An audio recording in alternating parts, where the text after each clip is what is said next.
Mother think I was off to meet with my sewing circle. Charlotte laughed. I won't tell if you won't. Though she and Nell ought not have been there in the first place, in their parents' eyes anyhow, at the start there hardly seemed anything to worry about. The gathering was only meant to be a simple public talk, but the topic was a touchy one. Pennsylvania might be a free state, but that didn't always amount to much. The state legislature was floating a plan to strip free black men of the vote, and to hear Nell tell it, Mr. Purvis was one of the scheme's fiercest critics. That's why the sight of him was such a shock. When the clock struck 11, a tall, slim man with olive-colored skin and deep brown, wavy hair strode across the stage dressed in a finely tailored, deep blue morning jacket with the chain of a gold watch glinting from his breast pocket. Charlotte gasped so sharply at the sight of him that Nell leaned over to ask if she was unwell. She gave a shaky nod in reply, but couldn't stop staring.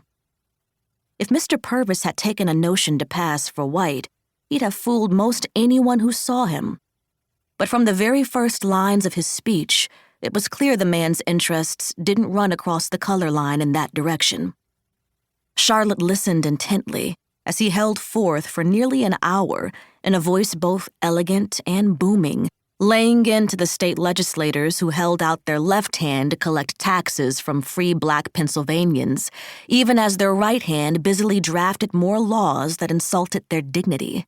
The dignity of colored people like me, he declared.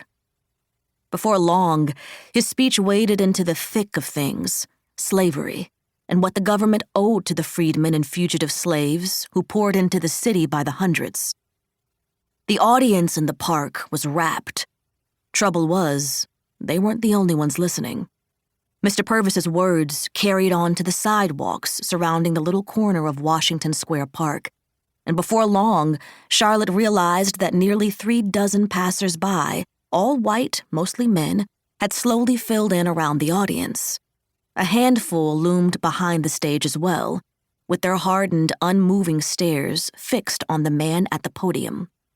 Even as they pressed in closer, Nell was too much in her element to notice, constantly leaning over to Charlotte and whispering helpful facts to put the speech in context. Charlotte knew more about the subject of slavery than her genteel friend realized, but far be it from her to deprive Nell of a teaching opportunity. Nell knew her only as a housemaid, and that made their keeping company strange enough without bringing up the small matter of Charlotte's also being a runaway slave. As Purvis drilled in on making the city safe for abolitionists and the fugitives forced into the shadows by fear, Charlotte's mouth went dry. She suddenly felt sure that everyone could tell that she was marked. Was the earthy musk of the plantation cabin's hard dirt floors still hanging on her skin, even after these years away? Could people spy a house slave's stooped back and shuffling steps in her walk? And in the shape of her utterly plain garments, Charlotte could almost trace the pattern of a slave's linen rags. How easily must everyone else see it? Her cheeks burned, but she hardly had time to stew in her shame, because when Mr. Purvis reached the section of his speech calling for the legislature to punish rogue slave catchers, his words were a spark on a pile of dried leaves. The white men's agitated murmurs picked up until finally someone snarled, "Shut your mouth, you high yellow son of a bitch!"